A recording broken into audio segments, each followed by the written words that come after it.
Hello students, men's education online classes में आप सभी का बहुत बहुत स्वागत है। आज आपको मैं बताने वाला हूं कक्षा 8वीं गणित विषय का पेपर, जिसका आपको इंतज़ार था कि ऐसे क्वेश्चन बताओ सर जिसमें से परीक्षा में 100% छपे।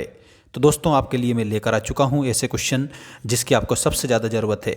आइए स्टार्ट करते हैं पहले क्वेश्चन से। सभी बच्चों को मैं बता देता हूँ कि आपको एक भी क्वेश्चन छोड़कर नहीं आना है, सभी क्वेश्चनों को हल करना है। चलिए स्टार्ट करते हैं आज का हमारा गणित विषय का पहला क्वेश्चन। देखिएगा, इसमें है निम्नलिखित में से कौन सा गणितीय कथन समीकरण है। तो साथियों, आपको चार ऑप्शन यहाँ पर दे रखे हैं। जो गणितीय समीकरण है उसके बारे में आंसर आपको करना है। ठीक है, बिल्कुल बिल्कुल सही बात है। यहाँ पर आपको मैं बता देता हूँ दोस्तों, निम्नलिखित में से गणितीय जो समीकरण है उसके आगे आप सभी बच्चों को आंसर करना रहेगा और वो हो जाएगा ऑप्शन नंबर फर्स्ट, 15 बराबर 5 + 2x। ये आपको आंसर लिखना है, ऑप्शन नंबर ए वाला। अगला है, देखिएगा यहाँ 3x - 5 बराबर -2 में x का मान है। x का जो मान है इसमें आपको ऑप्शन नंबर 1 लिखना रहेगा। समीकरण ax + b बराबर 0 में x का मान बताना है। x के मान के ऊपर आपको बताना है -b/a। ये आप लोगों को x का मान करेक्ट आंसर बताना रहेगा। इसके बाद अगला क्वेश्चन ये रहा, 3x + 2 बराबर 13 में x का मान क्या होगा। साथियों प्यारे बच्चों, x का मान आपको x बराबर 11/3 बताना है। 11/3, x बराबर 11/3 will be the correct answer.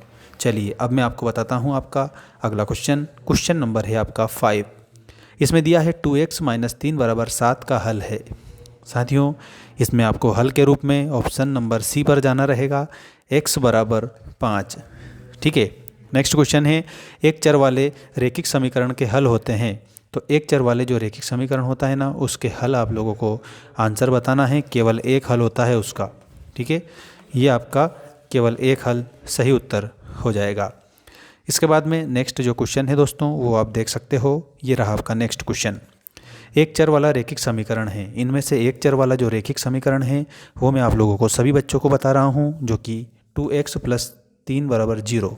ये आप लोगों का करेक्ट आंसर हो जाएगा सभी प्यारे बच्चों का। नेक्स्ट है 3m बराबर 5m - 8/5 का हल होगा। दोस्तों, इसमें आप सभी स्टूडेंट को हल पूछा गया है, जो कि सभी बच्चों को मैं बता रहा हूँ। एक काम करिएगा, सबसे पहले तो आप सभी बच्चे चैनल को सब्सक्राइब कर लीजिएगा, क्योंकि दोस्तों इससे आप लोगों को मैं बहुत अच्छी अपडेट देता रहूँगा आपकी परीक्षा के लायक, जिसमें से परीक्षा में 100% क्वेश्चन देखने को मिल सकते हैं। ये बात आप सभी बच्चे ध्यान रखिएगा। यहाँ पर आप लोगों को इसका आंसर बताना है दोस्तों, और जो कि करेक्ट आंसर हो जाएगा ऑप्शन नंबर डी, m बराबर 4/5। ठीक है, ऑप्शन नंबर डी आपका इसमें सही उत्तर हो जाएगा। इसके बाद में साथियों अगला क्वेश्चन आपका ये रहा। इसमें आपसे पूछा है, दो संख्याओं का योग 16/7 है। यदि एक संख्या 11/7 है तो दूसरी संख्या कौन सी है। इसमें दूसरी संख्या आप लोगों को 5/7 करेक्ट आंसर के रूप में बतानी रहेगी। ये दूसरी संख्या आपकी 5/7 सही आंसर हो जाएगा। इसके बाद में क्वेश्चन नंबर 10 आपका ये रहा, 3x + 5 बराबर x - 2 का सरलतम रूप क्या है। जब हम इसको सरल करते हैं तो आंसर बन कर आता है 2x + 7 = 0। 2x + 7 बराबर 0 आपका इसमें सही आंसर हो जाएगा। इसके बाद में अगला क्वेश्चन देखिएगा, यहाँ पर आपका क्वेश्चन नंबर 11 आ चुका है। किसी संख्या के तिगुने में 15 जोड़ने पर 93 प्राप्त होता है, वे संख्या कौन सी है। इसमें आपको आंसर लिखना है 26। वह संख्या है हमारी 26।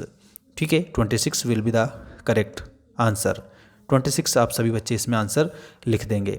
इसके बाद में अगला क्वेश्चन है आपका, 4z + 3 बराबर 6 + 2z। इसका हल आपको आंसर डी लिखना रहेगा। ठीक है, 3/2z।